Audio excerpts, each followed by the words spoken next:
അതെ. പെരിന്തൽമണ്ണ ഒരു ജനകീയ അടിത്തറ ഉണ്ടാക്കിയോ? ജനകീയ പ്രതീക്ഷ എത്രത്തോളം ഉണ്ട്?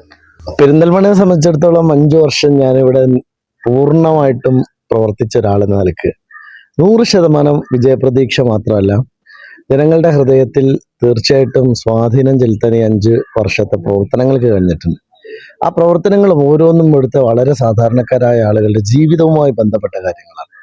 അവരുടെ കുട്ടികളുമായി ബന്ധപ്പെട്ട കാര്യം, അവരുടെ വിദ്യാഭ്യാസവുമായി ബന്ധപ്പെട്ട കാര്യം, അവരുടെ ജീവിതത്തിൽ ഒരു അഭിവൃദ്ധി ഉണ്ടാകാനുള്ള അടിത്തറയാണ് ഞാൻ പാകിയത്. അതുകൊണ്ട് തീർച്ചയായിട്ടും ഗുണകരമായിട്ടുള്ള ഒരു മാറ്റം ഉണ്ടാക്കാൻ കഴിഞ്ഞ ലോക്കൽ ബോഡി തെരഞ്ഞെടുപ്പിൽ നമുക്ക് കഴിഞ്ഞു. ഒരു ജനവിശ്വാസം ഉണ്ടാക്കാൻ നമുക്ക് കഴിഞ്ഞു. പരമാവധി വികസനം എത്തിക്കാൻ നമുക്ക് സാധിച്ചു.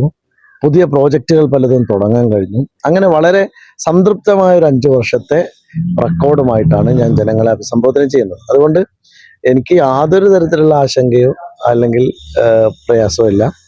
പിന്നെ എനിക്ക് പെരിന്തൽമണ്ണയെ സംബന്ധിച്ചിടത്തോളം വളരെ കൃത്യമായൊരു കാഴ്ചപ്പാടുണ്ട്.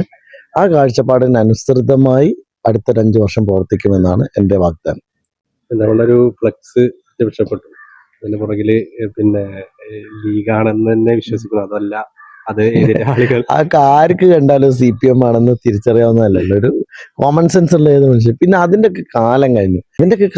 ജനങ്ങൾ വളരെ കൃത്യമായിട്ട് ഇവാലുവേറ്റ് ചെയ്ത് ഒരാളെ ജഡ്ജ് ചെയ്യാൻ കഴിയുന്ന കപ്പാസിറ്റി ഉള്ള മനുഷ്യന്മാരാണ് നമ്മുടെ നാട്ടിലുള്ളത്. CPMർക്ക് ഇപ്പോഴും നമ്മുടെ നാട്ടിലെ ജനങ്ങളുടെ മനോഗതി വായിക്കാൻ കഴിയുന്നില്ല എന്നുള്ളതാണ് പ്രശ്നം. CPMൽ നിന്നൊക്കെ ജനങ്ങൾ എത്രയോ ഉയർന്നു പോയിട്ടുണ്ട് എന്നുള്ളത് CPMർക്ക് മാത്രമാണ് മനസ്സിലാവാത്തത്. തീർച്ചയായിട്ടും നല്ല വിജയം ഞങ്ങൾക്കുണ്ടാവും.